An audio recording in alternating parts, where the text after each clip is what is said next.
I was sitting in my truck outside Fontaine's at 8:30 on a Thursday night, with both hands on the wheel, telling myself I had no reason to be there. That was a lie. I should have been home. My work boots were still on the floor by my front door. I had a half-finished sandwich in the fridge and a set of drawings open on my laptop. I had no business parking across the street from a restaurant where Linda Stone was supposed to be having dinner with some guy named Greg. But then I saw him through the front window. He stood up from the table, said something I couldn't hear, and dropped cash beside his glass like he was leaving a tip for a server instead of walking away from a woman. Linda stayed seated. She did not reach for him. She did not make a scene. She just sat there with her hands folded near the edge of the table, looking straight ahead like she was waiting for the moment to pass without taking her with it. That was what made me open the door. Before that night, I would have told anyone Linda was just part of Connor's family. Connor Stone had been my best friend since we were 9, back when we both thought skateboards and gas station nachos counted as a lifestyle. His home life had always been a little unsteady, so Linda, his older cousin, had been around more than most cousins would be. She picked him up from school when his mom worked late. She showed up at games. She brought dinner when things got messy. She remembered birthdays, school forms, doctor visits, all the little things people only notice when nobody does them. To me, she had always been Linda Stone. Capable, calm, the person who could walk into a room where everyone was talking too loud and somehow make the room work again. She was 35 now, an interior designer with her own firm, and people in town knew her name because she could turn a half-falling house into something that looked like it had been waiting for her. She was warm, sharp, pretty in a way I had only recently let myself admit, and better at carrying weight than telling anyone it was heavy. When Connor took a job in Oregon a few months earlier, he called me the night before he left. "Just check on Linda now and then," he said. "She won't ask, but she'll need stuff." At the time, that sounded normal. Family friend stuff. I said yes, because Connor was my brother in every way that mattered. The first thing was her kitchen faucet. It made a ticking noise after you shut it off. I went over with a wrench and figured I'd be there 20 minutes. 2 hours later, I was sitting on her porch with coffee while she told me about a client who wanted a rustic modern kitchen but hated wood, stone, and metal. The week after that, I helped put shelves in her studio. Then a porch light. Then I listened to her car make a strange sound that turned out to be a loose heat shield. None of it was major. None of it required me to stay after the job was done. But I stayed. We talked about work. About Connor. About the weird quiet a house gets when you spend too much time taking care of everyone else, and then suddenly nobody needs you right that second. Linda had a way of speaking to me like I was not still the kid who used to eat cereal at Connor's kitchen counter. She asked what I thought. She remembered what I said. She looked at me like my answers had weight. That did something to me. I told myself I was helping because Connor would want me to. And that was true. It just was not the whole truth anymore. Then Beverly, one of Linda's friends, set her up with Greg. Linda told me about it while I was replacing a cracked board on her back steps. She acted casual, but I could tell she had already decided not to expect much. "Maybe he'll be nice," she said. "Nice is a low bar." She smiled at that. "It's the bar I'm working with." I leaned on the railing and said, "Fine. I'll be on standby." She laughed and told me I was ridiculous. But when Thursday came, I lasted maybe 40 minutes at home before grabbing my keys. So there I was, walking into Fontaine's like I belonged there. The hostess looked up, and I pointed toward Linda's table before she could ask. Linda saw me when I was halfway across the room. Her face changed fast. First surprise, then embarrassment, then something softer she tried to hide. I sat down across from her, picked up the menu Greg had abandoned, and said, "I told you I was on standby." For a second, she just stared at me. Then she laughed. Not the polite kind. A real laugh. The kind that made the couple at the next table glance over. "You are unbelievable," she said. "I've heard that from several inspectors." She shook her head, but she was still smiling. The server came by, confused, and I asked if the kitchen was still open. Linda told me I did not have to stay. I told her I knew that. We ordered anyway. At first, she tried to explain the date like it was funny. Greg had talked about his gym, his boat, his views on women who worked too much, and then said he did not feel natural chemistry. That was his phrase. Natural chemistry. Like he was reviewing paint samples. I wanted to say a lot of things, but I kept my voice even. "He sounds efficient," I said. "At being unpleasant? At saving everyone time." She laughed again, And after that, the night stopped feeling like a rescue. It turned into dinner. Just dinner. 2 hours of pasta, coffee, and the kind of conversation that made the restaurant fade around us. She asked about a bridge project I was working on. I asked about a hotel restoration she had been chasing for months. She told me the owner finally called her back, and her eyes lit up in a way that made me forget my fork was in my hand. By the time we stepped outside, the air had cooled and the parking lot was mostly empty. Linda walked beside me without saying much. At my truck, she stopped and looked across the street, then back at me. "Jake," she said, "did you really just happen to drive by?" I looked at her, and for once, I did not reach for the easy answer. "No," I said. "I couldn't sit at home knowing you were walking into a night that might make you feel unseen." Her smile faded, but not in a bad way. The space between us went quiet, and I knew, standing there under the restaurant lights, that something had changed long before I ever walked through that door. Linda looked at me for a long second, like she was trying to decide whether to step closer or step back. Then she did something I did not expect. She reached down and took my hand. Not fast, not dramatic, just her fingers slipping into mine in the quiet space beside my truck, with the restaurant lights behind us and the last few people coming out through the front doors. Her hand was warm, and I swear every smart thing I could have said left my head at once. "Jake," she said softly, "this has been happening for a while, hasn't it?" I did not pretend I misunderstood. "Yeah," I said. "I think it has." She looked down at our hands, then back up at me. I kept telling myself I was imagining it. I kept telling myself I was being helpful. That got a small laugh out of her, but it faded quickly. Neither of us moved closer. We did not kiss. We did not turn that parking lot into some big movie scene. Maybe part of me wanted to, but the bigger part knew one wrong move could make something real feel careless. Linda was not some woman I had just met. She was Connor's cousin. More than that, she was the person who had helped hold his family together when we were growing up. She had been at birthday dinners, graduations, emergency room visits, all the days that made Connor who he was. And Connor was my best friend. Linda seemed to be thinking the same thing because she let out a slow breath and said, "Connor is what scares me." I nodded. "Me too. He's not a child. I know that. But I was there for him through so much. He trusts me. He trusts you. I'm not going to treat him like an afterthought," I said. Her fingers tightened around mine. "Neither am I." We stood there a little longer, not solving anything, but not running from it either. Then I drove her home because she had come with Beverly, and Beverly had left earlier after dropping her off like this whole thing was going to be simple. At Linda's house, I walked her to the porch. The porch light I had fixed 2 weeks before glowed over the steps. That made the whole thing feel stranger, because my fingerprints were already all over her life in small ways.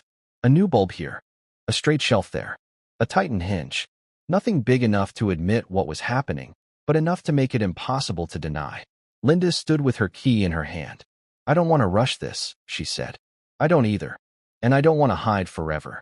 "I don't either." She smiled a little. "You're making this hard to argue with. I can start being difficult. Please don't." So we agreed on the only thing that made sense. No rushing. No pretending with each other. And when there was something real enough to say out loud, Connor would hear it from us. For the next 2 weeks, things changed and somehow stayed the same. I still came by after work. She still made coffee too late in the evening and then complained she would be awake all night. I still helped with things around the house, except now she did not invent reasons for me to stay and I did not pretend I had not noticed. One evening, I helped her move fabric samples from her car to the studio. The whole room smelled like cedar, paper, and coffee.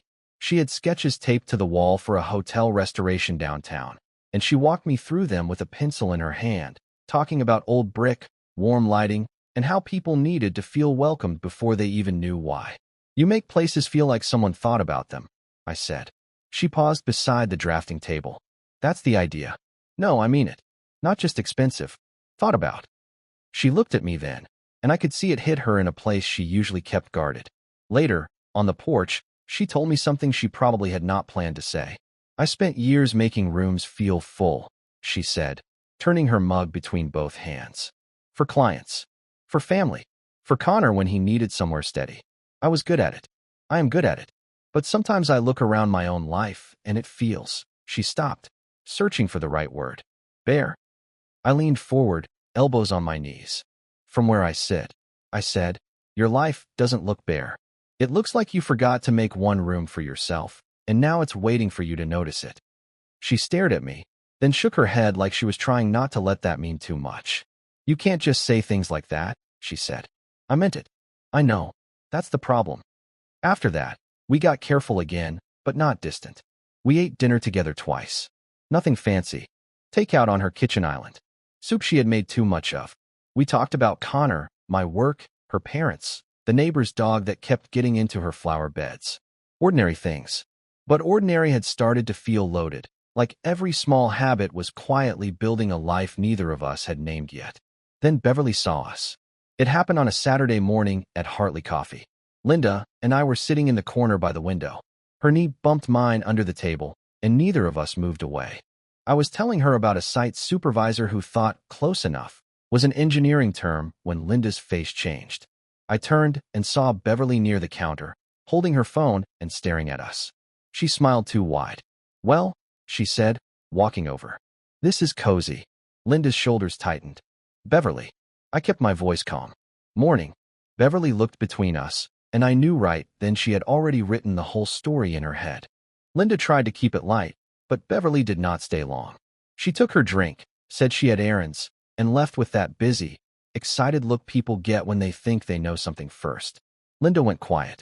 We need to call Connor, she said. I know, but we were already too late. That night, my phone rang while I was standing in my kitchen. Connor's name lit up the screen, and my stomach dropped before I answered. Hey, I said.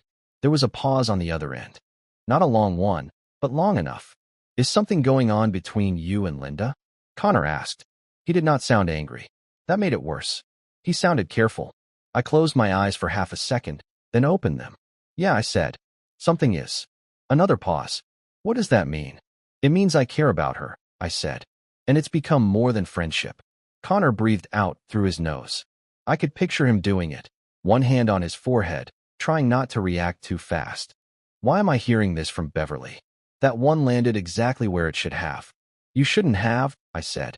You deserve to hear it from me. From us. I'm sorry. How long? It's been changing for a while. We only admitted it recently. She's Linda, Jake. I know. No, I mean she's Linda. She's been there for my whole life. I know. I said again, because there was no better answer. That's why I didn't want this handled badly. But it was. Yeah, I said. It was. He was quiet for so long I thought the call had dropped. I need a few days, he said finally. Take them. And Jake. Yeah. If this is some confusion because I moved away and you both got lonely. It's not, I said. He did not answer that. He just said, I'll call you. And hung up. I drove to Linda's house after that. She opened the door before I knocked, like she had been standing near it. Her face told me Beverly had called her too. He knows, she said. Yeah. She stepped aside and let me in. For a while we just sat at the kitchen table. No coffee. No pretending it was fine. This is exactly what I was afraid of, she said. Not Connor knowing. I could handle him knowing. But not like this. Not through someone else's version of us. I'm sorry. She looked at me. This isn't only on you. It feels like it is. It isn't. She rubbed her hands over her face, then let them fall to the table. She looked tired in a way I had not seen before. Not weak. Just tired of always having to be the person who made things easier for everyone else. I could end this now, she said quietly. Tell Connor it got strange for a minute, and we caught ourselves. Write in the comments. Would you end something real to protect a friendship and avoid family drama? Or would you tell the truth and risk changing everything? My chest went tight, but I made myself stay still. Is that what you want? She looked toward the dark window over the sink. No. That one word changed the room. I reached across the table, palm up, not grabbing, not asking for more than she wanted to give. Linda looked at my hand for a moment. Then she put hers in it. I'm done running from things that might actually matter, she said. I held her hand and nodded, because there was nothing more honest than that. Connor called me 3 days later. By then, I had stopped pretending my phone was not controlling my whole mood. I kept it face up on my desk at work, beside stamped drawings and a cold cup of coffee, and every time it lit up with an email or a delivery alert, my chest tightened for half a second. When his name finally showed, I stepped out of the office and took the call on the stairwell. Hey, I said. Hey. His voice sounded tired, not angry. Somehow that made me stand straighter. I've been thinking, he said. A lot. I figured. I keep replaying the last few months. You checking on her. Her mentioning you fixed stuff. You two talking like it was nothing. He paused. I think maybe I saw signs before Beverly called. I just didn't want to read them that way. I leaned back against the wall. Connor, let me ask you one thing. Okay. Are you serious about her? There it was. No extra words. No way around it. Yes, I said. I've never been more serious. He stayed quiet. I did not rush to fill it. I could hear someone talking 2 floors below, a door opening, then closing. My hand tightened around the phone. Connor finally said, I don't love how I found out. I know. And I don't love that it's you and Linda, because my brain still has you in one box and her in another, and now those boxes are apparently useless. Despite everything, I almost smiled. That's fair. But I know you, he said. And I know her. If this is real, I'm not going to stand in the middle just because it makes me uncomfortable. I swallowed. Thank you. Don't thank me yet. I'm still weirded out. I can live with that. You better. His voice sharpened just enough to matter. She's been steady for everybody for a long time. Don't be another person she has to recover from. I won't. I need more than that. I'm in this properly, I said. Not casually. Not because it's exciting. Not because you moved and I got bored. I care about her. I respect her. And I know exactly what it means that she matters to you. Another pause. Okay, he said. Then don't mess it up. That was Connor's blessing. Not polished, not comfortable, but real. When I told Linda that night, she cried before I even finished the sentence. She turned away fast, wiping under her eyes like she was embarrassed by it. But I caught her hand, and she stopped pretending. He's really not standing in the way? She asked. No. He said he's still weirded out. A laugh slipped out through her tears. That sounds right. He also threatened me in his own way. Good. I looked at her. Good. Yes. I love Connor. He should be protective. That was the thing about Linda. Even when something hurt her, she still made room for what other people felt. I was starting to understand how much that had cost her over the years. After Connor, we decided to move one real step at a time. No hiding. No rushing. No acting like we had to prove something to anyone watching from the outside. We went to dinner in town. We walked into Hartley Coffee together without sitting 6 inches apart like guilty teenagers. When people looked twice, Linda lifted her chin and ordered her drink. The next step was her parents. George and Ruth Stone lived in a brick ranch house with trimmed hedges, a 2-car garage, and a front porch that looked too clean to actually be used. Ruth opened the door before we even rang the bell. She was smaller than Linda, with the same warm eyes, and she hugged me like she had already decided I was not the enemy. Jake, come in. Dinner's almost ready. George stood behind her in the hallway. He was tall, gray-haired, and straight-backed, with the kind of face that made you check your posture. I knew he had been a civil engineer before he retired, and I could tell right away he was the kind who believed a weak foundation was not a small problem. It was the beginning of every future failure. Mr. Stone, I said, holding out my hand. He shook it firmly. Jake. There was a pause before my name. Not rude. Measured. Dinner started politely. Ruth asked about work, my parents, Connor's job in Oregon. Linda sat beside me, calm on the surface, but her foot tapped once under the table. I nudged it lightly with mine, and it stopped. George waited until the roast was passed, and everyone had enough food to avoid helping me. So, he said, setting his fork down, what are your intentions toward my daughter? Ruth sighed. George. Linda said, Dad. He did not look away from me. I could have dressed it up. I could have said something charming. Instead, I put my glass down and answered him straight. I didn't plan this, I said. I know Linda has a full life. I know Connor is my best friend. I know this would have been easier to avoid. George watched me without blinking. But I chose Linda. I continued. Not because it was simple. Because what grew between us is real. I'm not here to waste her time or make her life harder for no reason. I'm here because I want to build something that lasts. The table went quiet. Linda looked down at her plate, but I saw her mouth soften. George picked up his fork again. Linda is not someone you walk away from when things become difficult. I understand. I hope you do.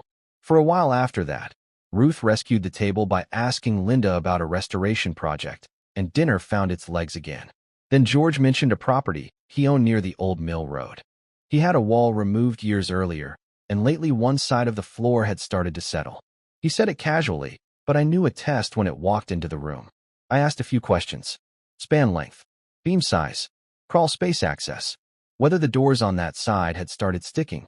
George's eyebrows moved slightly. They have, he said. That's probably not cosmetic, I told him. Could be load transfer after the wall came out. If the beam was undersized or the bearing points weren't handled right, the floor system might be telling you now.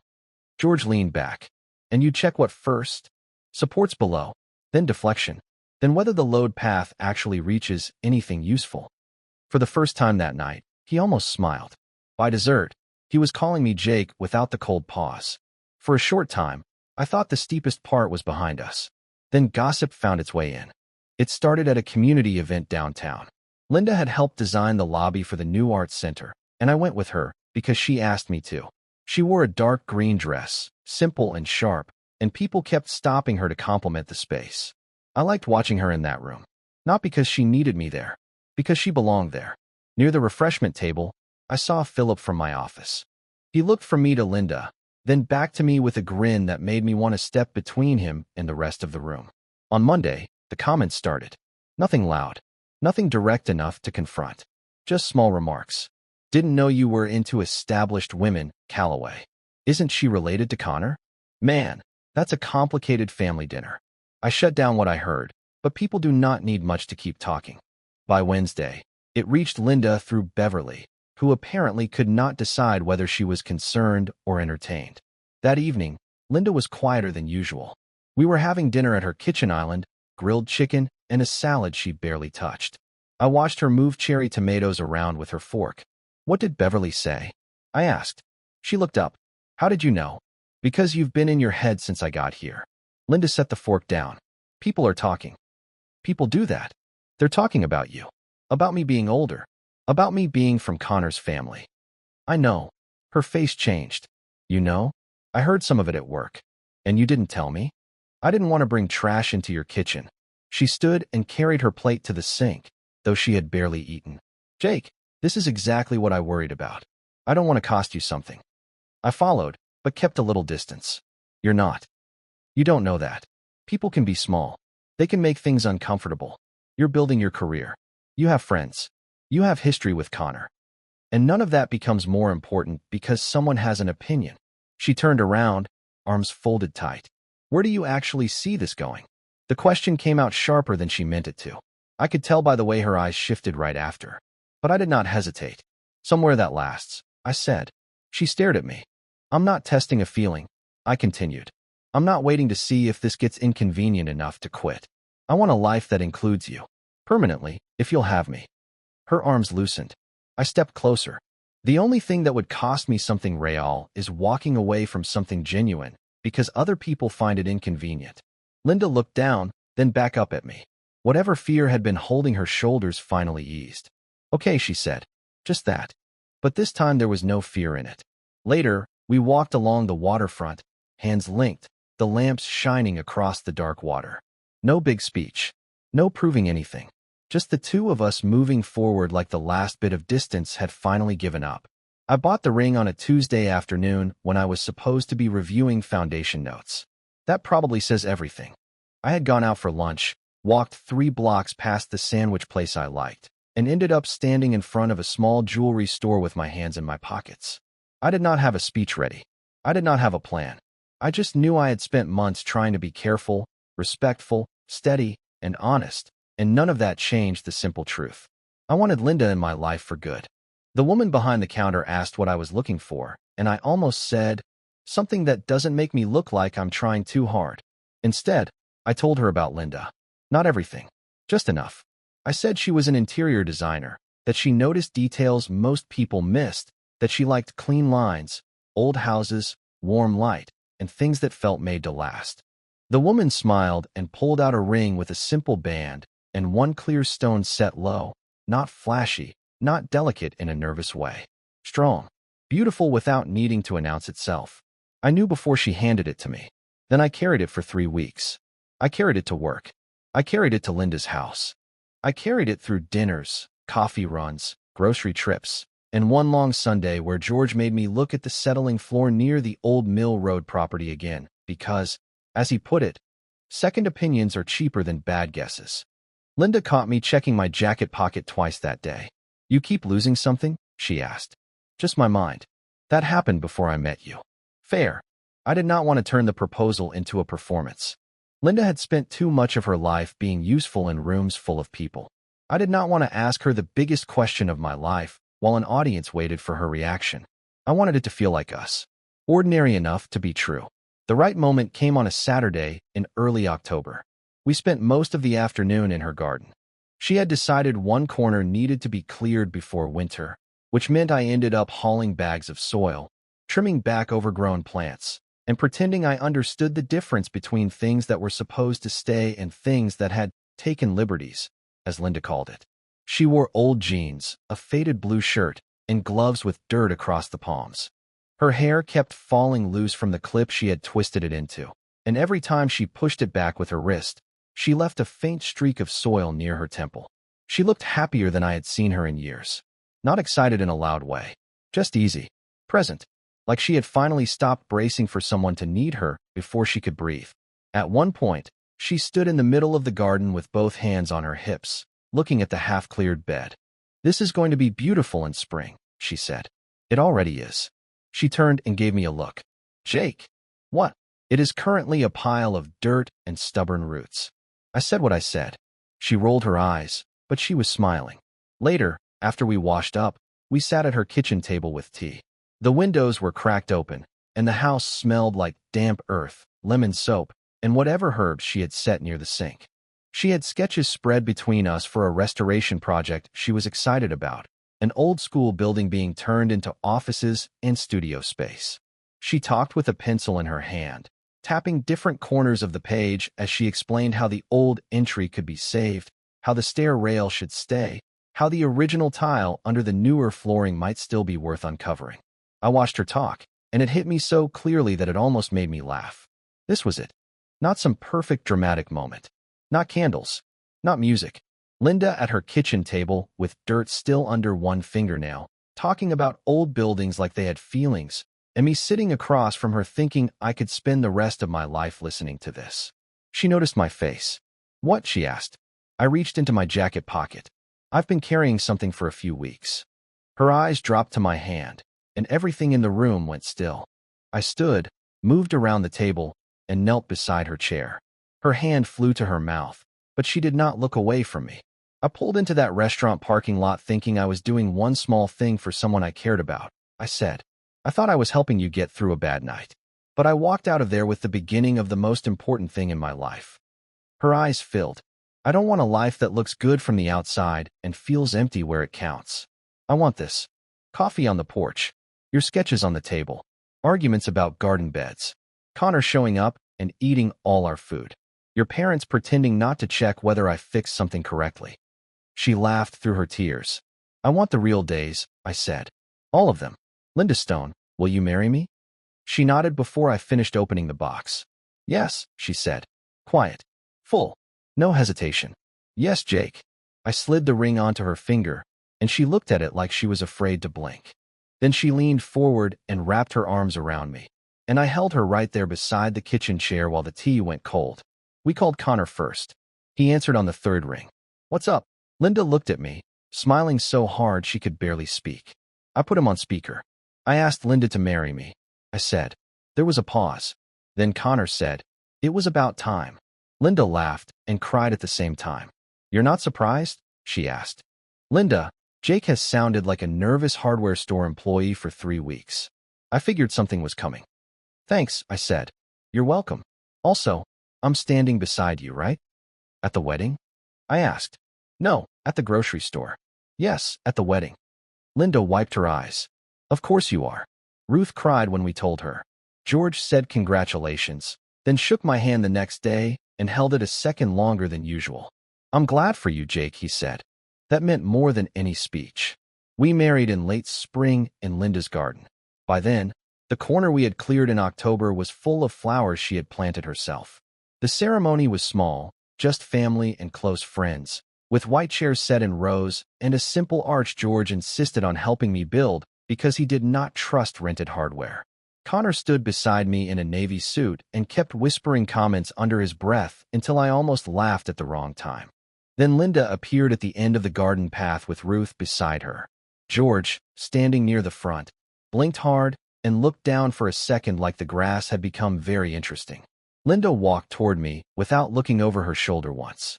In her vows, she said she thought the chapter of her life with this kind of love had closed quietly, without asking her permission. Then she looked at me and said I had shown her she was wrong. When it was my turn, I promised her I would not pretend life would always be easy. I knew better than that, but I promised she would never have to wonder whether I saw her. Not the useful version, not the capable version everyone leaned on. Her, the woman at the kitchen table, in the garden, on the porch, in every ordinary day we got to keep. After the ceremony, while people ate under string lights and Connor gave a speech that made everyone laugh before it made Linda cry, George came to stand beside me.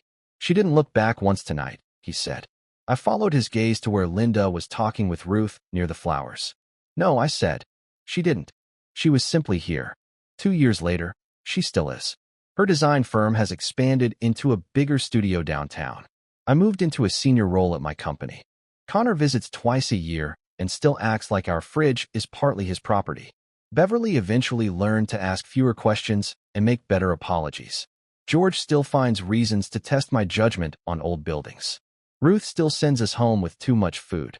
And sometimes, when Linda and I sit on the porch after dinner, I think back to Fontaine's, to my hands on the steering wheel, to Greg walking away from a table he never deserved, to Linda sitting still, trying not to show how much it hurt.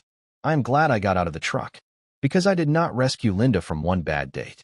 I stepped into the life we had already been building in small, quiet ways, and I finally stopped pretending it was only kindness. The things that matter most do not always make easy sense from the outside, but they are built one honest day at a time, by choosing truth over comfort and staying when the room finally feels like home.